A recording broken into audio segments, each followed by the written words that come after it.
Bom dia a todos. Em primeiro lugar, antes de meditarmos na palavra de Deus, eu gostaria de dar uma indicação específica a todos nós.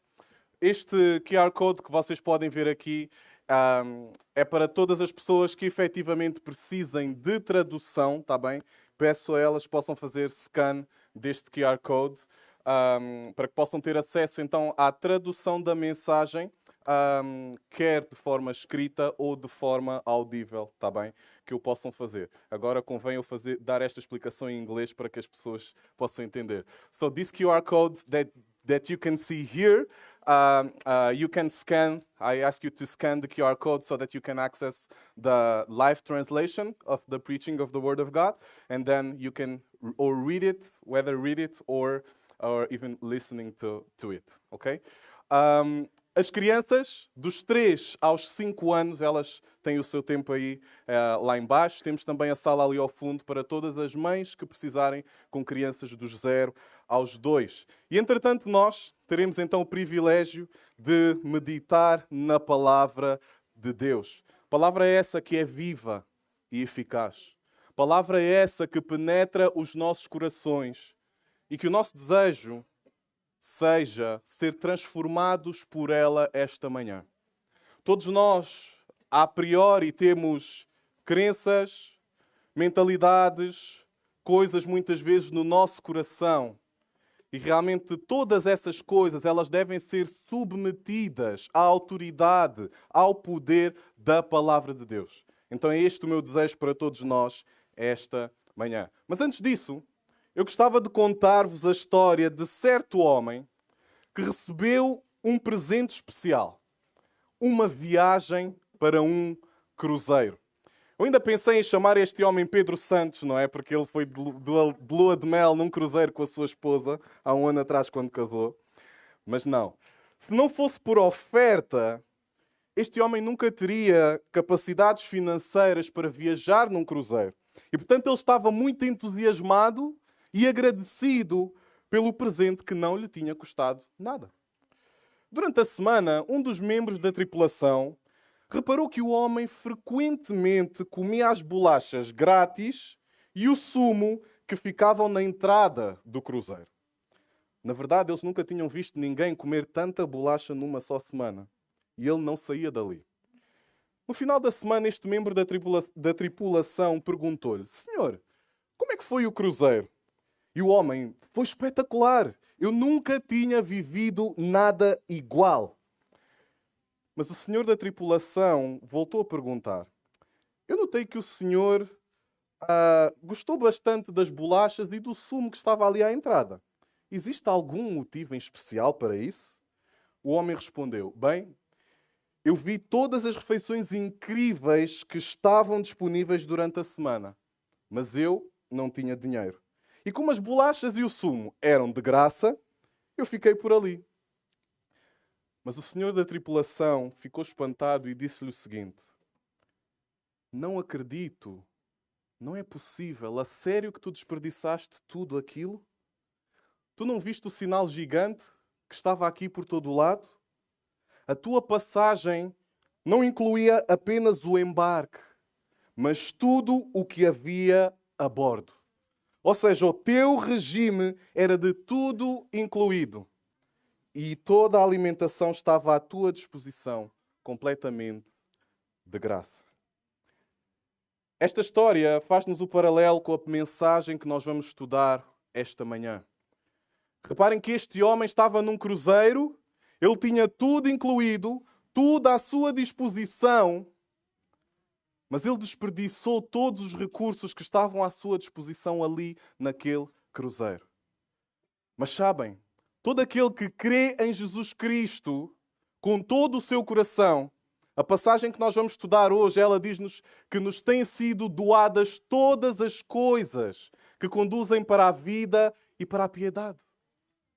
Então esta manhã, através de 2 Pedro capítulo 1, nós vamos ver, testemunhar e ser relembrados de que as dádivas e a provisão suficiente de Cristo para o povo de Deus são motivos mais do que suficientes para nós sermos diligentes em viver uma vida ativa e frutífera para a glória de Deus, mas também para a nossa satisfação eterna com Ele.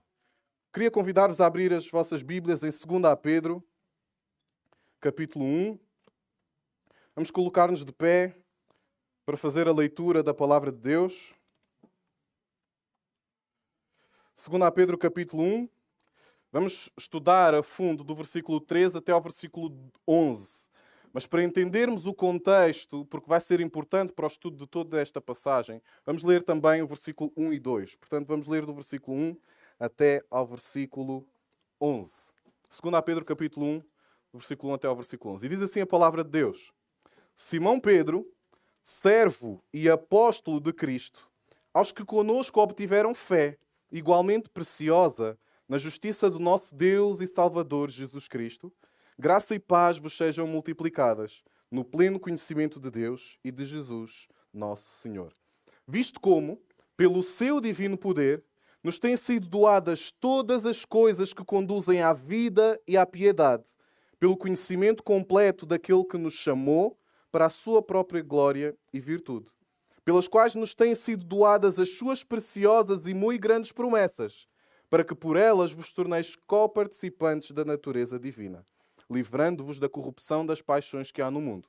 Por isso mesmo, vós, reunindo toda a vossa diligência, associai com a vossa fé a virtude, com a virtude o conhecimento, com o conhecimento o domínio próprio, com o domínio próprio a perseverança, com a perseverança a piedade, com a piedade a fraternidade, com a fraternidade o amor. Porque estas coisas, existindo em vós e em vós aumentando, fazem com que não sejais nem inativos, nem infrutuosos no pleno conhecimento de nosso Senhor Jesus Cristo. Pois aquele a quem estas coisas não estão presentes é cego, vendo só o que está perto, esquecido da purificação dos seus pecados de outrora. Por isso, irmãos, procurai com diligência cada vez maior confirmar a vossa vocação e eleição. Porquanto, procedendo assim, não tropeçareis em tempo algum. Pois desta maneira é que vos será amplamente suprida a entrada no reino eterno de nosso Senhor e Salvador, Jesus Cristo. Podem sentar-se, irmãos. Então, em primeiro lugar, dos versículos 3 até ao versículo 4, nós vamos ver as dádivas da suficiente provisão de Cristo. Mas antes de nós entrarmos nos versículos 3 a 4, gostaria de dar-vos um breve contexto deste livro de 2 Pedro. Este livro, como o próprio nome indica, ele foi escrito pelo apóstolo Pedro. E o destinatário desta carta são os mesmos destinatários que nós vemos no primeiro livro de Pedro, na primeira carta de Pedro. Ainda que tenha sido em contextos diferentes e para tratar problemáticas distintas para cada um deles. Olhando para 2 Pedro, capítulo 1, versículo 1, nós vemos que a carta foi escrita para cristãos. Diz assim o versículo 1: Simão Pedro, servo e apóstolo de Jesus Cristo, aos que conosco obtiveram fé, igualmente preciosa na justiça do nosso Deus e Salvador, Jesus Cristo. Ao contrário da primeira carta, a primeira carta de Pedro, o primeiro livro de Pedro, ele foi escrito para cristãos dispersos que estavam a sofrer por causa da perseguição, e podemos ver isso em 1 Pedro, capítulo 1, nos primeiros versículos. Mas esta carta de 2 Pedro, ela foi escrita para alertar e instruir os cristãos acerca dos falsos mestres, bem como para relembrá-los acerca da sua identidade em Jesus e a permanecer na sã doutrina. Daniel, de onde é que foste buscar isso? Vamos virar a página. Vamos a 2 Pedro, capítulo 3, versículo 1. 2 Pedro 3, 1 diz o seguinte: Amados, esta é agora a segunda epístola que vos escrevo. Em ambas, procuro despertar com lembranças a vossa mente esclarecida, para que vos recordeis das palavras que anteriormente foram ditas pelos santos profetas, bem como do mandamento do Senhor e Salvador, ensinado pelos vossos apóstolos. E depois, nos versículos 3, 4, 5 e daí para a frente, ele vai tratar a problemática dos falsos mestres. não é? Portanto, a doutrina é fundamental para nós combatermos o erro. É por isso que, acima de todas as coisas, todos nós somos teólogos. Não são só os pastores da igreja, não são só os líderes de ministério, mas cada um de nós que crê em Jesus Cristo e que ama a Deus deve ser um teólogo. Um ávido, diligente estudioso da palavra de Deus. Porque é a palavra de Deus que combate o erro. E o erro, muitas vezes, dos falsos mestres. Então, com este pano de fundo, vamos voltar a 2 Pedro capítulo 1 e vamos debruçar-nos mais a fundo dos versículos 3 até ao versículo 11 do capítulo 1. E começa assim o versículo 3. Visto como, pelo seu divino poder, nos têm sido doadas todas as coisas que conduzem à vida e à piedade, pelo conhecimento completo daquele que nos chamou para a sua própria glória e virtude. Este versículo, ele vem na sequência da introdução da carta, não é? Onde Jesus Cristo é apresentado como nós podemos ler até o versículo 1 e o versículo 2, não é? Como é que Jesus Cristo é apresentado? Nós vemos nosso Deus e Salvador Jesus Cristo. Aqui, na leitura breve e superficial, nós podemos ficar com a ideia de que o apóstolo Pedro está a referir-se, em primeiro lugar, a Deus e depois, sim, ao nosso Salvador Jesus Cristo. Mas no original, no grego, toda esta frase é uma só, começando por um único artigo. Então, o que Pedro está a dizer aqui é o nosso Deus e Salvador Jesus Cristo. Jesus Cristo é Deus. Ele é o próprio Deus. Então Jesus é apresentado como Deus, Salvador, Cristo e Senhor. No versículo 2, não é? De Deus e de Jesus, nosso Senhor. Permitam-me fazer aqui um breve parênteses. Nós, por vezes, ouvimos pessoas a contar o seu testemunho de fé e dizer: eu recebi Jesus como Salvador primeiro e só anos mais tarde é que o recebi como Senhor. Deixem-me dizer-vos que isso não existe.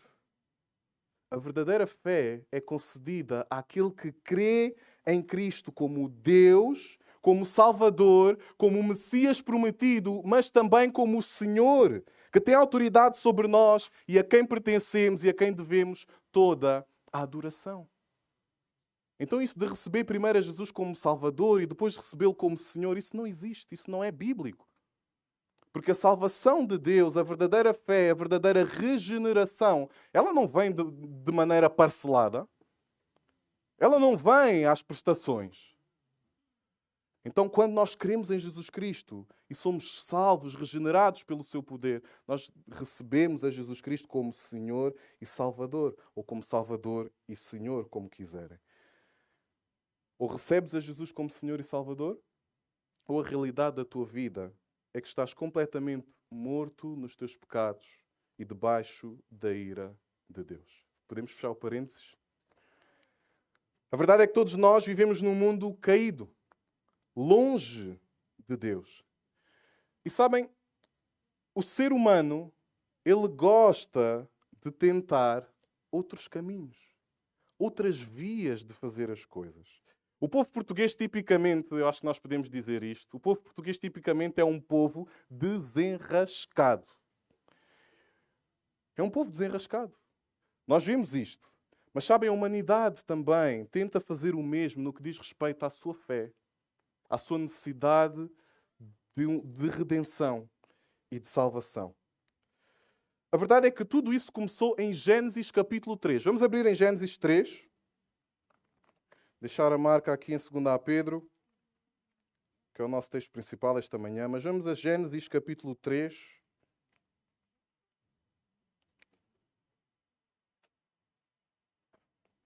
Versículos 7 e 8.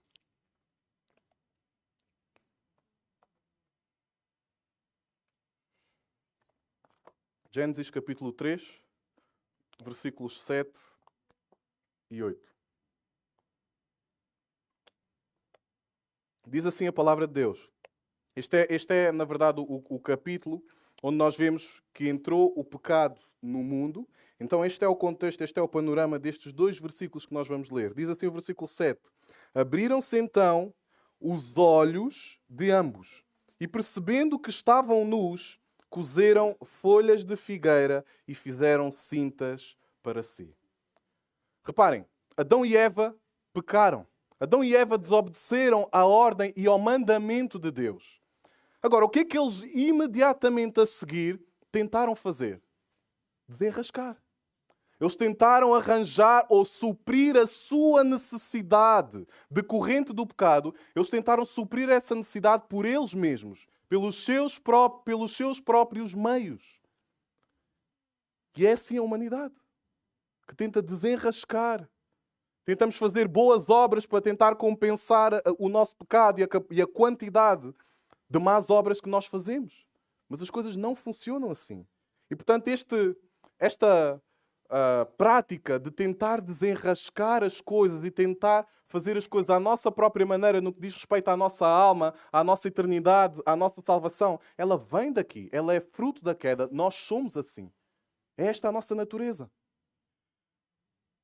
Eles tentaram suprir a sua necessidade de lidar com o pecado e com os seus efeitos, mas isto não resolveu o problema.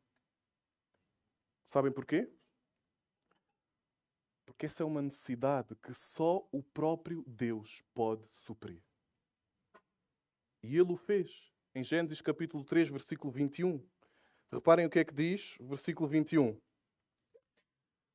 Fez o Senhor Deus vestimenta de peles para Adão e sua mulher e os vestiu. O divino poder que supra a maior necessidade da nossa alma é o poder de Deus. É o poder de Deus em Cristo Jesus. É o poder de Cristo que nos resgata das trevas para a sua maravilhosa luz. É o poder de Deus que nos resgata de uma vez por todas da escravidão do pecado. Só Deus pode suprir a maior necessidade das nossas almas, que é de redenção, salvação e perdão das nossas almas para todo o sempre. Então este poder, que é o único capaz de suprir a nossa maior necessidade, a maior necessidade da raça humana. Reparem, voltando a segunda de Pedro, capítulo 1, nós vemos que este poder,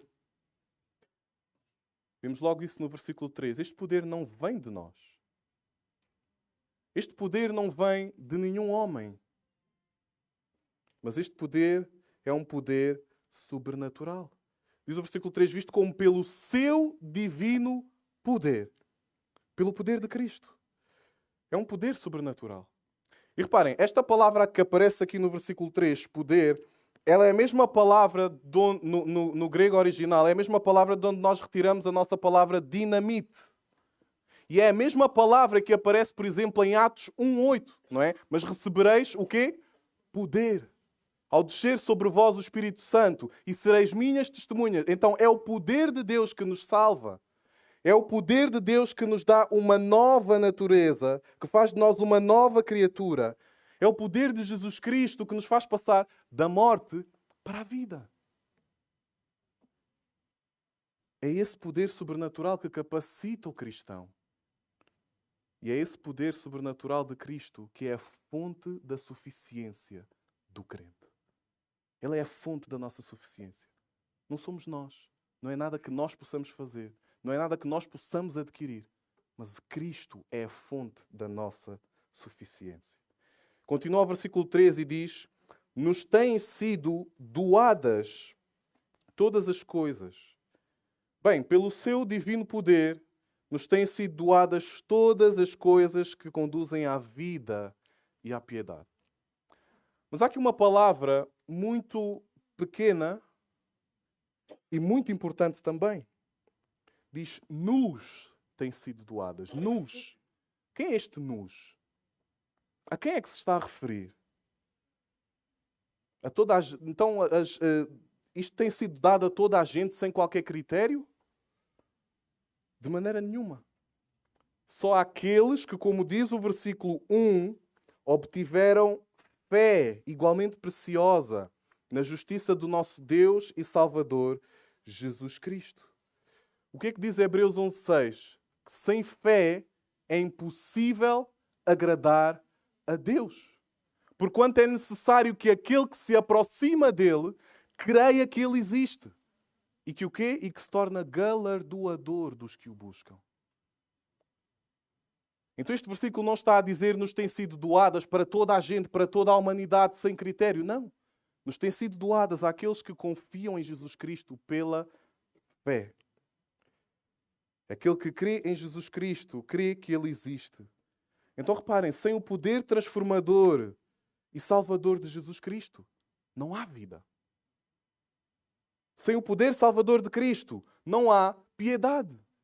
Por mais bonzinho que eu e tu possamos ser, por mais boas obras que tu possas fazer, sem o poder transformador de Deus não há vida e não há piedade.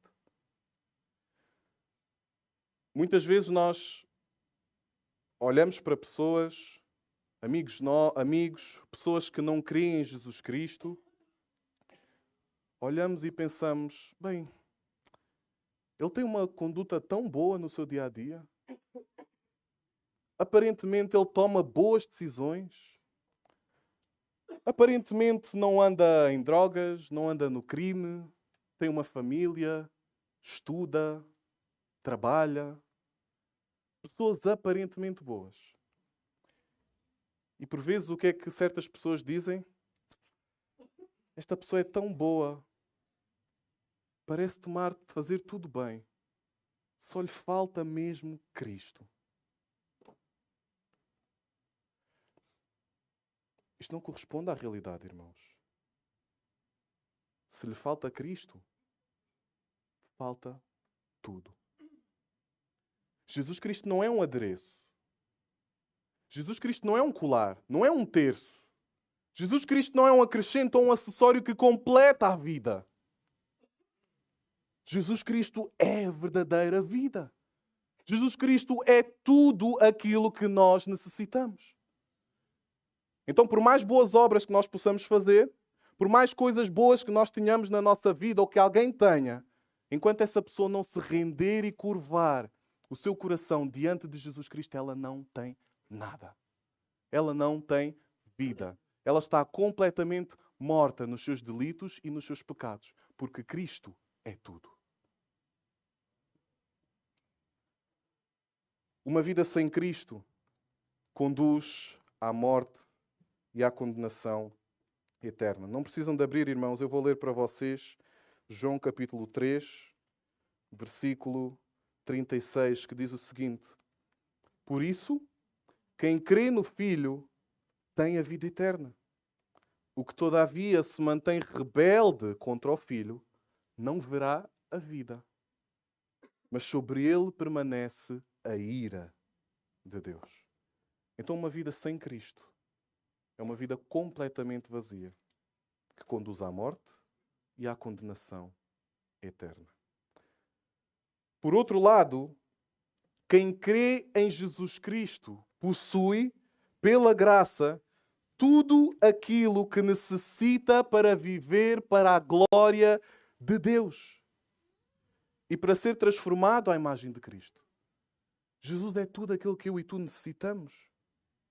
Então reparem, a provisão de Deus em Cristo Jesus, ela supre por completo as necessidades da nossa alma.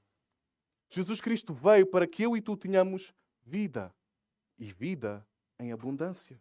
É o que nos diz João capítulo 10. Então a provisão de Deus, ela é suficiente para nós. Ele concede-nos todos os meios necessários para eu e tu podermos viver em obediência e em santidade nas nossas vidas. O versículo 3 diz: Nos têm sido doadas todas as coisas que conduzem à vida e à piedade. Piedade diz respeito a uma reverência a Deus. Uma reverência a Deus que se manifesta em obediência prática e num aperfeiçoamento contínuo à imagem de Jesus Cristo. Eu vou repetir para que isto fique nas nossas mentes. Porque nós temos, quando lemos a palavra de Deus, nós temos de entender certos conceitos, aquilo que ela diz. Porque senão passamos por cima daquilo que é o real propósito da palavra de Deus, que é penetrar os nossos corações. Então, piedade diz respeito à reverência a Deus, que se manifesta em obediência prática e no aperfeiçoamento contínuo à imagem de Cristo. Então nós somos abençoados com todos os recursos que nós precisamos para sustentar a nossa salvação, mas também para manifestar a glória de Deus em nós e através de nós. Deus, na sua provisão, Ele dá-nos tudo aquilo que nós necessitamos para lidar com o pecado. Muitas vezes queremos lidar com o pecado à nossa própria maneira. Mas Deus, Ele dá-nos tudo aquilo que necessitamos para lidar com o pecado.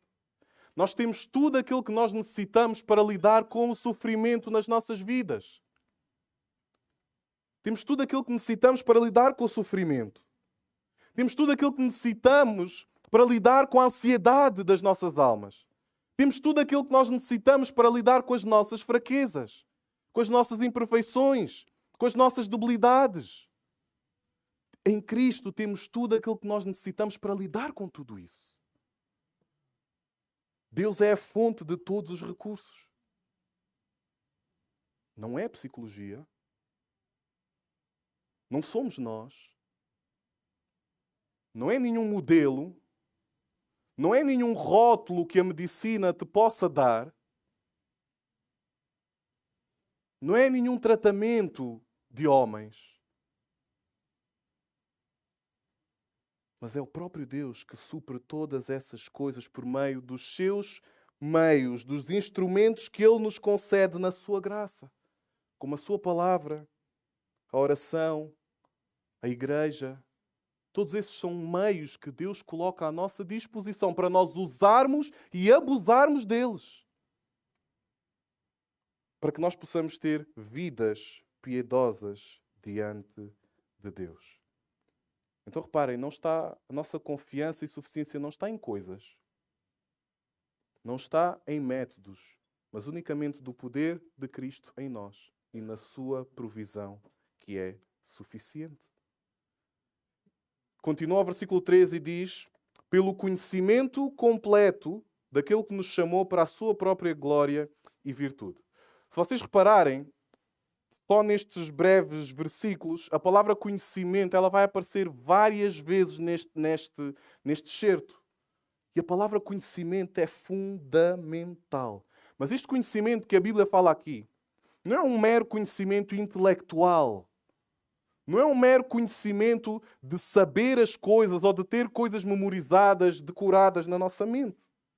Trata-se de um conhecimento íntimo, profundo e preciso.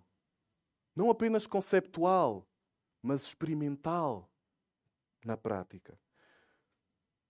Oséias 4:6 diz que o meu povo está a ser destruído porque lhe falta o conhecimento. Então reparem, a falta de conhecimento bíblico ela produz o quê?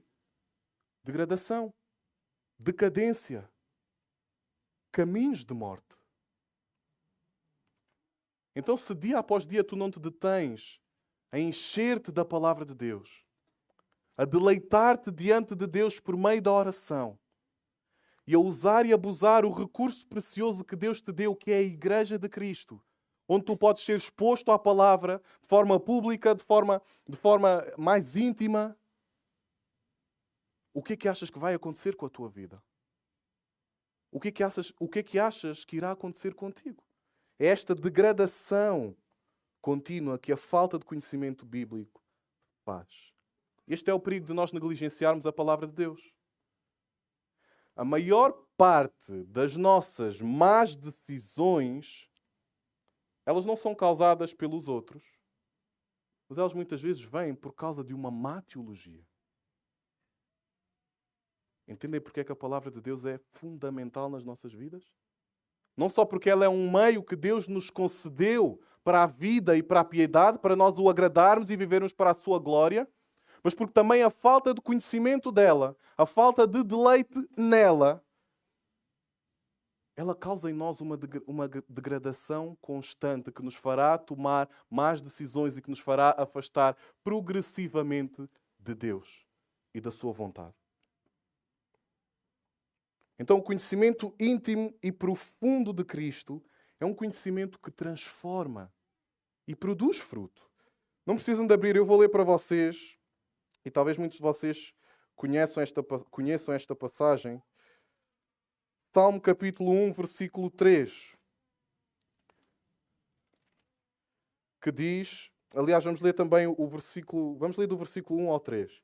Bem-aventurado o homem que não anda no conselho dos ímpios, não se detém no caminho dos pecadores, nem se assenta na roda dos escarnecedores. Antes, o seu prazer está onde? Na lei do Senhor. E na sua lei medita de dia e de noite. Reparem aqui o contraste. Nós hoje em dia vivemos tempos em que nós temos imensos métodos. Se nós estamos com ansiedade, muitas vezes lá fora vão-te dizer que tu precisas de meditar. Vão-te dizer que tu precisas de fazer um sem fim de outras coisas e nunca te irão dizer que tu realmente precisas da palavra de Deus, que é ela que transforma o teu coração, a tua mente, as tuas emoções e, por consequência, a prática da tua vida. Te fará conduzir e guiar em obediência. Então reparem, e na sua lei medita de dia e de noite. A palavra de Deus era o seu maior prazer e ela deve ser o nosso maior prazer.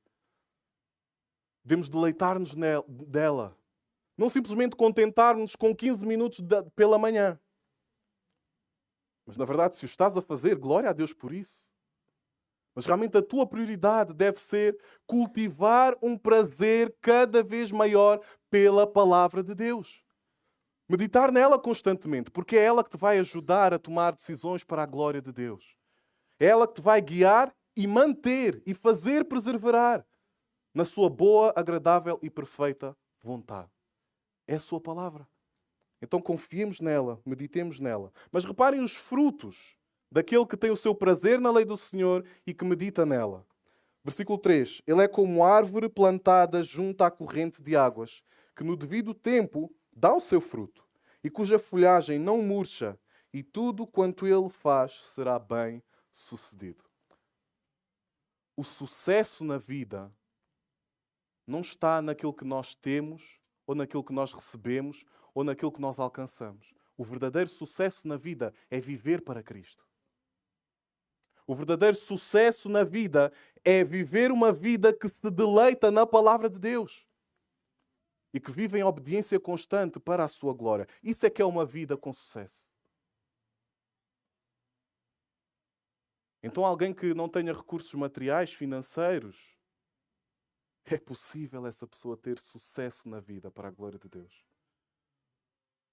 A verdadeira riqueza do homem não está na abundância dos recursos que ele possui, mas está em viver uma vida baseada em Cristo. E isso sim é uma vida em abundância. Vamos voltar a 2 Pedro. E seja qual for a nossa ocupação, a nossa prioridade deve ser conhecer mais profundamente a Cristo. Abandonemos, irmãos, a superficialidade nas nossas vidas. Abandonemos a mediocridade nas nossas vidas no que diz respeito ao sublime conhecimento de Cristo. A nossa vida depende disso. Então prossigamos em conhecer ao Senhor. Nada neste mundo é mais precioso e mais digno do que a nossa diligência em conhecer a Cristo. Então vocês veem que ao longo do ano a nossa igreja vai tendo várias atividades. A nossa igreja e fora da nossa igreja. Por exemplo, conferências da APCB.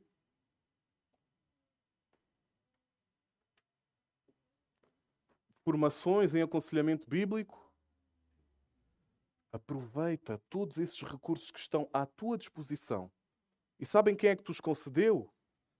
Apesar do Tiago ser o presidente da APCB, não foi o Tiago Bugalho. É o próprio Deus que te concede esses recursos. Porque nos têm sido doadas todas as coisas que conduzem à vida e à piedade. Então expõe o teu coração de forma constante e contínua à palavra de Deus. Nunca penses que aquilo que tu estás a fazer ou estás a receber da sua palavra é suficiente. Nunca é. Que possamos prosseguir, como o apóstolo Paulo fazia, não é? Prossigo para o alvo, para o prémio da soberana vocação de Deus em Cristo Jesus. Amizades. Quem são as tuas amizades? Com quem é que tu passas mais tempo? E muitas vezes nós queremos passar tempo com aquelas pessoas que são mais parecidas connosco. Com aquelas pessoas que, se calhar, cujas palavras são mais agradáveis ao nosso ego, ao nosso coração. Muitas vezes à podridão das nossas almas. Rodeia-te de pessoas que te irão dizer a verdade em amor. Rodeia-te de pessoas que te vão aproximar cada vez mais de Cristo. Os teus grupos do WhatsApp, eles se calhar revelam muito sobre ti. Hoje em dia discutimos tanta coisa que eu acho que grupos para discutir teologia devem estar em vias de extinção. Eu estou num grupo, eu, o pastor Tiago e mais algumas pessoas, alguns irmãos da Ruda dos Vinhos, de Miratejo e tudo mais. Nós estamos num grupo em que nós discutimos futebol. Mas para além disso, imensas vezes e de forma contínua, todas as semanas, nós discutimos teologia. É claro que muitas vezes picamos uns aos outros, não é? Gozamos uns com os outros. Mas imensas vezes nós temos profundas discussões teológicas à volta da palavra ali no grupo. Rodeia-te de pessoas assim. Então, concluindo este ponto, só a obra de Cristo é que nos pode conceder o poder transformador para sermos salvos, mas também para o conhecermos de forma íntima e profunda nas nossas vidas. Continua o versículo 3 e diz: o conhecimento completo daquele que nos chamou para a sua própria glória e virtude. Este está a falar aqui deste chamado eficaz para a salvação. Deus chamou-nos para si, para sermos sua propriedade exclusiva, para a sua glória. Vamos a Efésios, capítulo 1.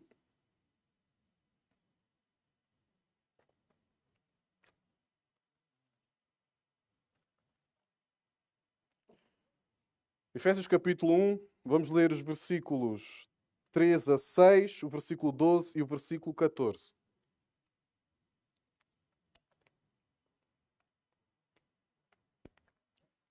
Diz assim a palavra de Deus: Bendito Deus e Pai do nosso Senhor Jesus Cristo, que nos tem abençoado com toda a sorte de bênção espiritual nas regiões celestiais em Cristo, assim como nos escolheu nele, antes da fundação do mundo, para sermos santos e irrepreensíveis perante ele. E em amor nos predestinou para ele, para a adoção de filhos por meio de Jesus Cristo, segundo o beneplácito de sua vontade. Para quê? Para louvor da glória de sua graça. O versículo 12. A fim de sermos para louvor da sua glória, nós os que de antemão esperamos em Cristo. Versículo 14. O qual é o penhor, o Espírito Santo, não é? O qual é o penhor da nossa herança, até ao resgate da sua propriedade. Em quê? Louvor da sua glória. Este é o propósito da nossa salvação. Para louvor da glória de Deus. Toda a glória é dele. E os méritos não pertencem a nós, mas são totalmente dele. Continua a passagem, voltando a 2 Pedro, diz: pelas quais nos têm sido doadas as suas preciosas e muito grandes promessas. As promessas de Cristo que nos têm sido doadas são incríveis. Elas vão além, muitas vezes, do nosso entendimento. E, infelizmente, certas vezes nós desprezamos-las no nosso dia-a-dia. Reparem, algumas promessas. O Cristo promete-nos vida eterna. João capítulo 3. João capítulo 10. Eu vim para que tenhais vida e vida em abundância. Em João capítulo 14, diz que eu vou e vou preparar-vos um quê? Lugar. Deus promete perdão em 1 João, o Cristo, em 1 João 1,9. Se confessares os vossos pecados, Ele é o quê? Fiel e justo para purificar os vossos pecados e vos perdoar. Deus deu-nos, Cristo também deixou-nos o Consolador, o Espírito Santo de Deus. E em João capítulo 14 ainda, ele diz: eu vos dou a minha paz, mas não vos dou como dá o mundo. Então reparem todas as preciosas e incríveis promessas que nós temos em Cristo. Como desperdiçar? Como negligenciar isso no nosso dia-a-dia? Que Cristo possa crescer em nós e que nós possamos diminuir. Que Cristo seja tudo em todos. E estas promessas, elas são incríveis, são inúmeras, mas elas são para nós. E elas são certas, seguras e totalmente confiáveis. Maldito o homem que confia no homem. Nós não podemos confiar totalmente uns nos outros. Nós falhamos, somos pecadores, imperfeitos. Mas nestas promessas que Cristo nos dá e oferece, nós podemos confiar totalmente e descansar nelas no presente e em toda a eternidade. Continua o versículo 4 e diz: para que por elas vos torneis coparticipantes da natureza divina. Não precisam de abrir, eu vou ler Efésios 4, 20, que diz o seguinte: mas não foi assim que aprendestes a Cristo, se é que de facto o tendes ouvido e neles fostes instruídos, segundo é a verdade em Jesus. No sentido de que, quanto ao trato passado, vos despojeis do velho homem que se corrompe segundo as concupiscências do engano, e vos renoveis no espírito do vosso entendimento, e vos revistais do novo homem, criado segundo Deus, em justiça e retidão procedentes da verdade.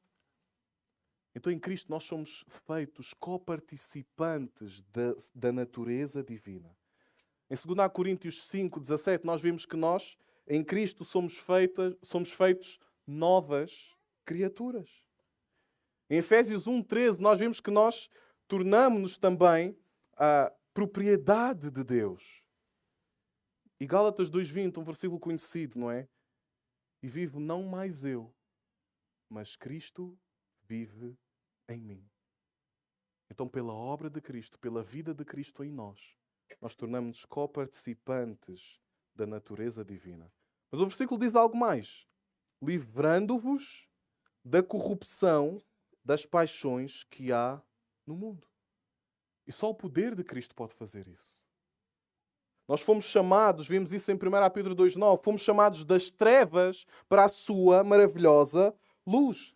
Se nós formos a Tito capítulo 2, versículos 11 a 14, nós vemos que é a graça salvadora de Deus que nos ensina, que nos dá o poder para nós podermos renunciar à impiedade e às paixões mundanas. É o poder, é a graça de Deus em Cristo Jesus que nos permite fazê-lo. E se formos a Romanos, nós vemos também que em Cristo nós morremos para o pecado e passamos a viver para Deus. É isto que faz a obra de Deus, a obra de Cristo em nós. Mas em primeiro lugar nós vimos e acabámos de testemunhar, não é? De estudar as dádivas da suficiente provisão de Cristo.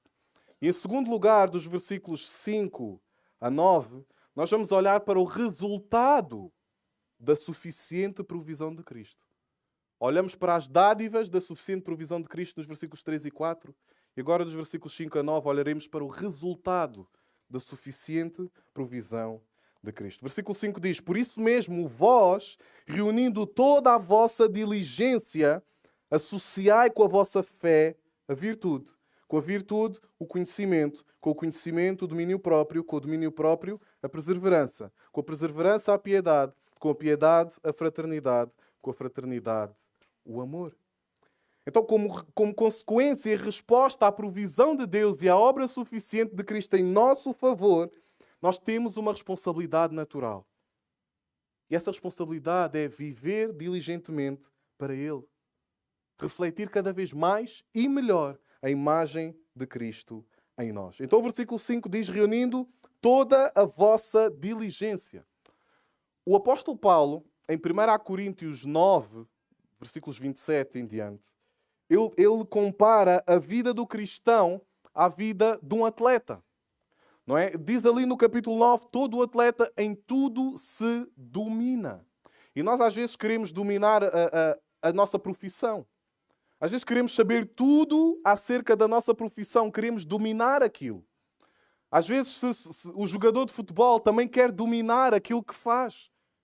Mas para dominar ele precisa de estudar, precisa de se aperfeiçoar, precisa de se disciplinar. E por isso é que o apóstolo Paulo compara a vida cristã a um atleta. E portanto, reunindo toda a vossa diligência, ou seja, para viver a vida cristã é necessário esforço e disciplina. Não é simplesmente ficarmos sentados, não é simplesmente basearmos na garantia de que um dia nós recebemos a Jesus Cristo como Senhor e Salvador e vou à igreja, estou lá, sento-me, canto baixinho, estou na minha. Não é esse o propósito de Deus para nós. Que nós sejamos meramente espectadores, mas que realmente sejamos participantes do seu reino, da sua obra e daquilo que Ele faz no meio da sua igreja. Então temos uma responsabilidade, sim, com esforço e disciplina, de agradar a Deus, de viver para a glória de Deus. Abandonar tudo aquilo que não nos acrescenta nada, tudo aquilo que não é para a glória de Deus, tudo aquilo que não o agrada, tudo aquilo que não está de acordo com o seu padrão que nós vemos na sua palavra. Mas devemos cultivar todas estas coisas de que nos falam os versículos 5 a 7. Associar com a vossa fé a virtude. A fé genuína, ela manifesta-se num crescimento ativo e contínuo. Esta palavra virtude aqui, ela pode ser traduzida e aplicada à excelência. Associar com a vossa fé a excelência. Então não há aqui lugar para a mediocridade no reino de Deus. Mas agora deixem-me destacar também. Excelência não é fazer tudo de forma perfeita. Senão todos falharíamos logo por completo. Nós não somos perfeitos. Erramos, falhamos e vamos falhar diversas vezes até aquele dia em que Cristo nos vier resgatar para todo o sempre. Então, excelência não é perfeição. Excelência não é fazer as coisas de maneira perfeita. Mas excelência é tu te esforçares e disciplinares para fazeres o teu melhor com os recursos que tu tens para a glória de Deus. Excelência também não é... Temos de ter cuidado porque a linha é muito fina. Muito fina. A linha entre excelência e perfeccionismo. Porque muitas vezes o perfeccionismo ele pode levar-nos a pecar. Porque nós não aceitamos que seja feito de outra maneira. Não concebemos que haja outra opção. E, portanto, a minha excelência pode ser diferente da tua excelência. Porque nem todos temos os mesmos recursos materiais. Então, a excelência não é fazer as coisas de maneira perfeita. A excelência é tu te esforçares e disciplinares-te para fazeres o teu melhor com os recursos que tu tens à tua disposição para a glória de Deus. Isto é o que é virtude, excelência. Com a virtude, o conhecimento. Já falámos de conhecimento e repete-se aqui uma vez mais. Nós devemos procurar avidamente o conhecimento das Escrituras. Estudar teologia. Ler livros de teologia. Ler livros que te aproximem mais de Deus. É isso que nós devemos fazer. Porque não há excelência sem o correto conhecimento da palavra de Deus. Não existe. Com a virtude, o conhecimento. Com o conhecimento, o domínio próprio. O ser humano é caracterizado por achar que conhece os seus limites. Nós achamos que conhecemos. Achamos que, não, eu vou chegar até ali e eu vou conseguir parar. Não é esse o engano, muitas vezes, que o pecado nos fala? Eu consigo pecar. Está tudo bem. Eu estou no controlo. Mas realmente o pecado ele vai levar-nos sempre para mais longe do que aquilo que queremos ir. E quando dermos conta,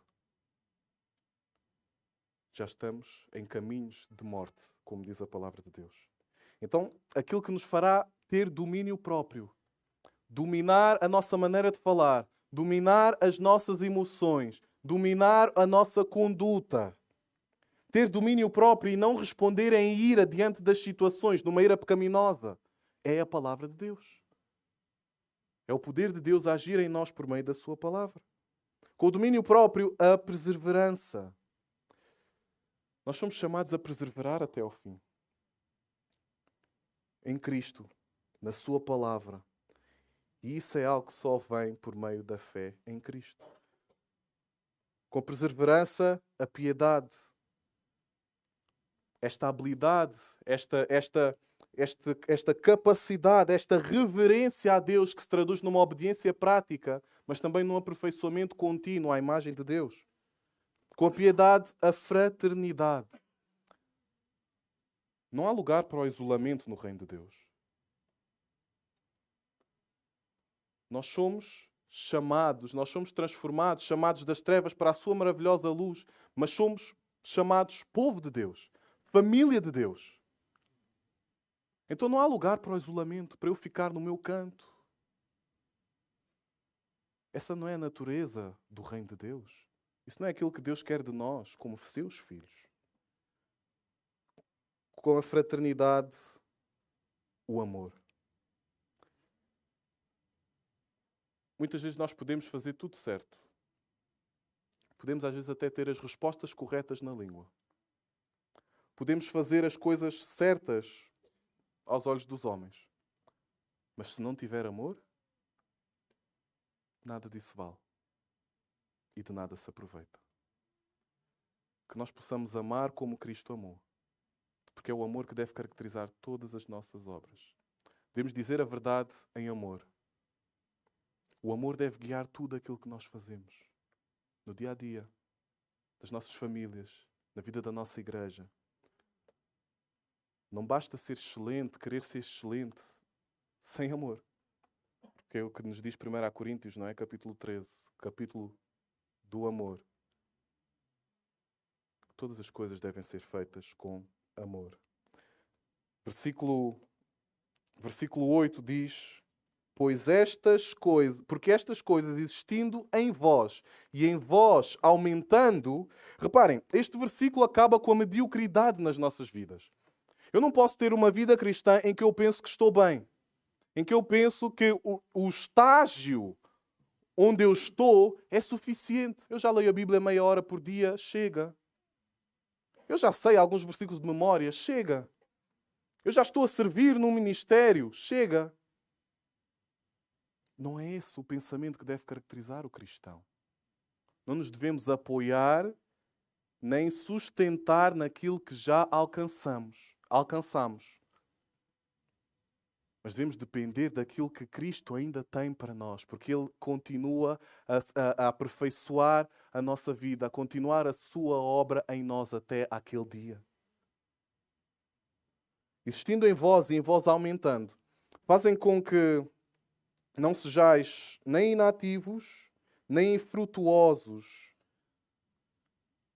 no pleno conhecimento mais uma vez. No pleno conhecimento de nosso Senhor Jesus Cristo. Reparem que tudo acerca da vida cristã tem como base o conhecimento. Conhecer a Jesus Cristo.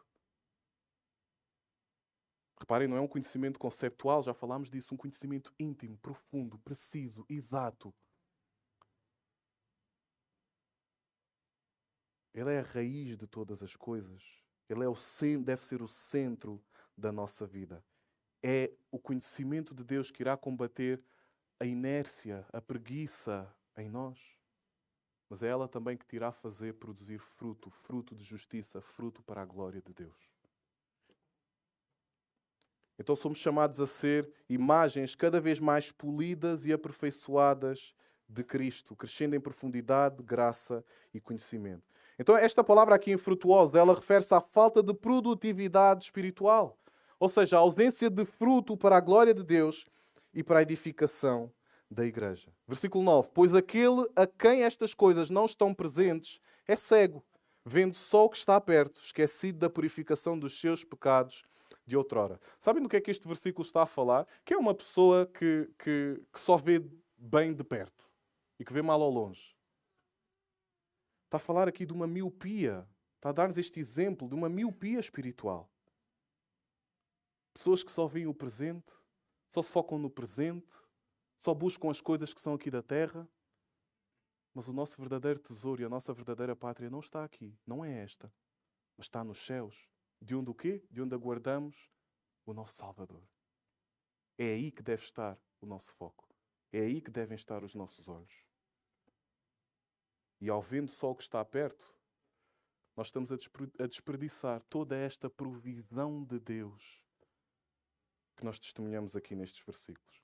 Agora, quais podem ser algumas implicações disso na nossa vida? Bem, pessoas que só veem e só se baseiam no presente, elas terão dificuldade em buscar as coisas do alto. Elas tomarão decisões incorretas e desalinhadas com a vontade de Deus. Muitas vezes isso irá produzir também sofrimento e má teologia que nos afastam do Senhor. Faz-nos negligenciar a salvação que há em Cristo. Mas também esta é a mentalidade de pessoas que dentro da Igreja de Cristo serão meramente consumidores e não ativos servos. Que é isso que nós somos chamados a fazer. E a verdade é que todos estamos sujeitos a isso. Por isso, quando a nossa fé parecer enfraquecer, nós devemos fazer memória e usar os meios da graça que Deus nos concedeu gratuitamente. Então, conhecer a Jesus é o que verdadeiramente necessitamos. Versículo 10 diz: por isso, irmãos, procurai com diligência cada vez maior confirmar a vossa vocação e eleição, porquanto, procedendo assim, não tropeçareis em tempo algum. Como é que eu posso, se eu já creio e já me arrependi dos meus pecados, como é que eu posso confirmar que sou eleito por Deus? Como é que eu posso saber que eu fui chamado por Ele? O que é que diz Mateus 7,16? Pelos seus frutos os conhecereis. As boas obras, elas não são a garantia da nossa salvação, mas elas são a evidência da nossa redenção. Isto é muito importante para todos nós entendermos na vida. As boas obras não são a garantia da nossa salvação, mas elas são a evidência da nossa redenção. Porque uma fé sem obras é morta. Então, será que tu produzes e manifestas o fruto do Espírito com diligência? É possível ver em ti humildade, arrependimento, santidade? Tens guardado os mandamentos de Deus? Será que eles são o teu maior prazer? E reparem, diz, porquanto procedendo assim não tropeçareis em tempo algum. De maneira simples, tudo isto, a palavra de Deus, os seus meios da graça, aquilo que Ele nos tem doado, que é suficiente, tudo isso é o antídoto contra a apostasia. E é o próprio Deus que nos dá. Diz Efésios 2,10, que lemos inclusive hoje: pois somos feitura dele, criados em Cristo Jesus para as boas obras, as quais Deus preparou para que andássemos nelas. E por último, no versículo 11, vemos a certeza futura da suficiente provisão de Cristo. Em primeiro lugar, nós vimos as dádivas da suficiente provisão de Cristo. Em segundo lugar, vimos o resultado da suficiente provisão de Cristo. E por último, veremos a certeza futura da suficiente provisão de Cristo. Então, as dádivas e a provisão suficiente de Cristo para o seu povo, para o povo de Deus, são motivos mais do que suficientes para sermos diligentes em viver uma vida ativa e frutífera para a glória de Deus e para a nossa satisfação eterna.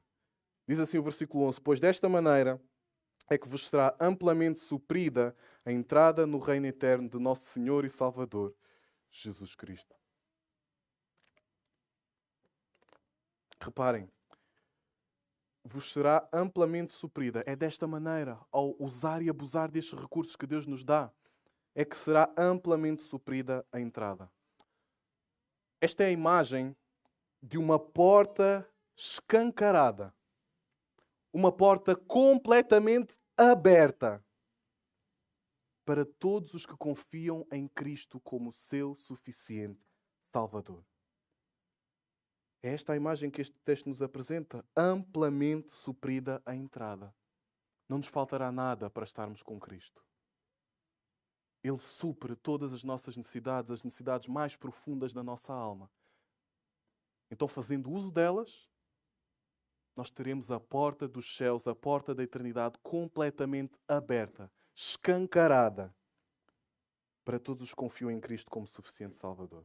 Mas deixem-me deixar-vos um alerta. Um alerta que não precisam de abrir, eu vou ler Mateus 7, 13 e 14, que diz o seguinte: Entrai pela porta estreita. Larga é a porta e espaçoso o caminho que conduz para a perdição, e são muitos os que entram por ela. Porque estreita é a porta e apertado o caminho que conduz para a vida, e são poucos os que acertam com ela. Nem todos entrarão no reino dos céus. Nem todo aquele que diz Senhor, Senhor, entrará no reino dos céus.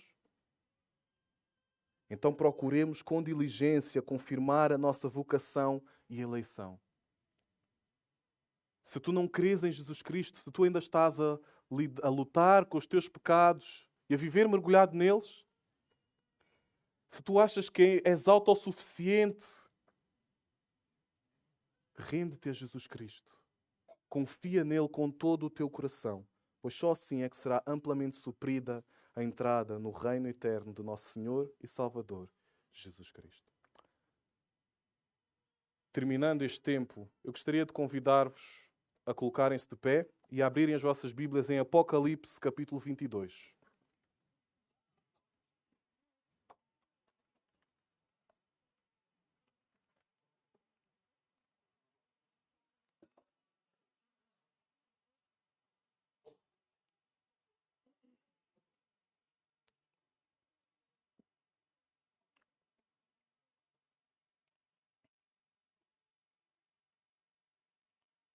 Apocalipse. Aliás, vamos começar no capítulo 21. E eu vou ler alguns textos à medida que nós vamos avançando. E que nós coloquemos os nossos olhos, o nosso pensamento, a nossa visão na eternidade. Porque a nossa vida depende disso. Reparem o que diz o capítulo 21, versículo 13. Então ouvi grande voz vinda do trono, dizendo: Eis o tabernáculo de Deus com os homens. Deus habitará com eles. Eles serão povos de Deus e Deus mesmo estará com eles. E esta será a nossa realidade nos céus. E lhes enxugará dos olhos toda a lágrima. E a morte já não existirá. Já não haverá luto, nem pranto, nem dor, porque as primeiras coisas passaram. Versículo 7. O vencedor herdará estas coisas. Eu lhe serei por Deus e ele me será por filho. Capítulo 22, versículo 3.